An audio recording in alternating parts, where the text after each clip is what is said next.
नमस्कार दोस्तों, अभ्यर्थी एकेडमी के यूट्यूब चैनल पर आप सभी का स्वागत है। आज हम करंट अफेयर्स के एक महत्वपूर्ण टॉपिक संयुक्त राष्ट्र सुरक्षा परिषद में अस्थायी सदस्य बना भारत को पढ़ेंगे और इसके बारे में महत्वपूर्ण चीज़ों को जानेंगे। तो टॉपिक स्टार्ट करने से पहले आप सभी से मेरा अनुरोध है कि मेरे यूट्यूब चैनल को सब्सक्राइब करें और अगर वीडियो अच्छा लगे तो लाइक करें, और अगर आपको लगे कि हमारे द्वारा दी गई जानकारी अन्य व्यक्तियों या अभ्यर्थियों के लिए उपयोगी हो सकती है तो उन तक पहुंचाएं। तो आइए हम स्टार्ट करते हैं। यूएनएससी में अस्थायी सदस्य बना भारत हमारा ये टॉपिक होगा। आगे हम देखेंगे यूएनएससी का फुल फॉर्म या यूएनएससी के बारे में महत्वपूर्ण बातों पर चर्चा करेंगे। तो सबसे पहले हम चर्चा करेंगे परिचय में। यूएनएससी का फुल फॉर्म क्या है? United nation security council. United nation security council संयुक्त राष्ट्र सुरक्षा परिषद इसका पूरा नाम है।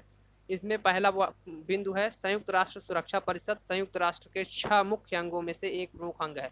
संयुक्त राष्ट्र जो आपका संयुक्त राष्ट्र संघ है, यूएनओ है, उसमें जो 6 मुख्य भाग हैं उसमें से संयुक्त राष्ट्र सुरक्षा परिषद भी एक महत्वपूर्ण उसका अंग या भाग है।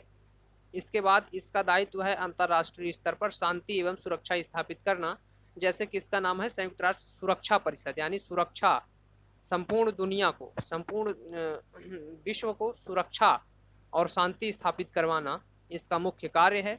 इसकी स्थापना 24 अक्टूबर 1945 को की गई थी, अर्थात जिस दिन यूएनओ की स्थापना हुई थी, द्वितीय विश्व युद्ध के बाद, है ना,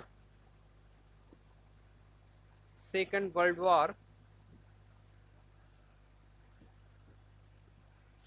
वॉर के बाद 24 अक्टूबर 1945 को इसकी स्थापना की गई थी।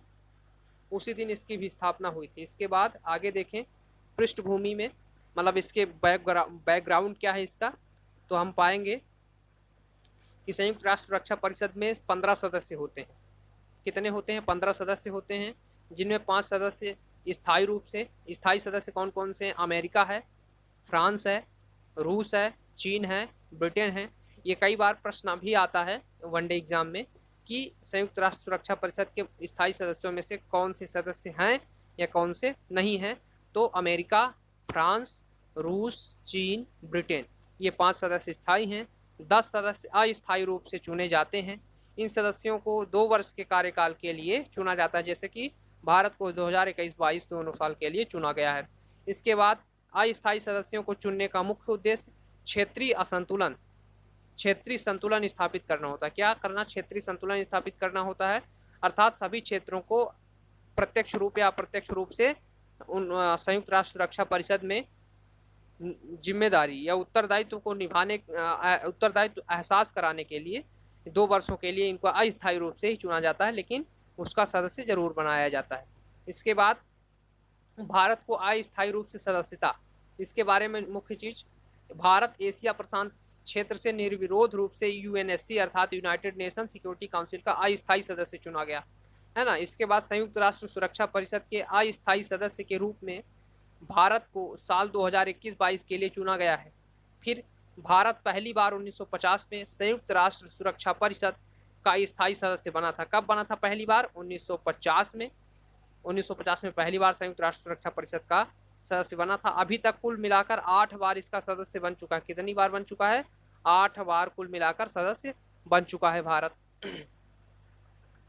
तो इस प्रकार से जो इसका मुख्य, हम अगर ये बात करें कि भारत के अस्थायी रूप से सदस्यता प्राप्त करने से भारत की जो वैश्विक पटल पर स्थिति है वो और ही दृढ़ एवं मजबूत दिखाई देती है। जैसे कि अभी हाल ही में अगर देखा जाए तो चाइना और भारत का युद्ध चल रहा था, या हम कहें फेस ऑफ चल रहा था। तो इस फेस ऑफ में यानी झड़प में भारत को अपनी दावेदारी या भारत के स्थायित्व को दिखाने के लिए अस्थायी सदस्यता एक प्रमुख हथियार हो सकता है भारत का। वैसे चीन स्थायी सदस्य है, परंतु अगर कोई उसी के साथ अस्थायी सदस्य भी बनता है अर्थात उसको टक्कर देता है, हालांकि जो स्थायी सदस्य होते हैं उनके पास वीटो पावर की शक्ति होती है। किसकी शक्ति होती है? वीटो पावर की, जिससे वो किसी भी कार्य में अपना किसी भी कार्य को रोक सकते हैं अपना वीटो का उपयोग करके, अपने वीटो का उपयोग करके।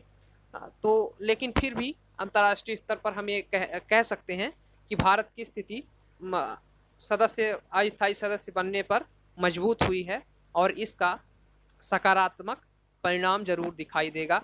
तो हमारा आज का वीडियो यहीं तक है, फिर हम अगले टॉपिक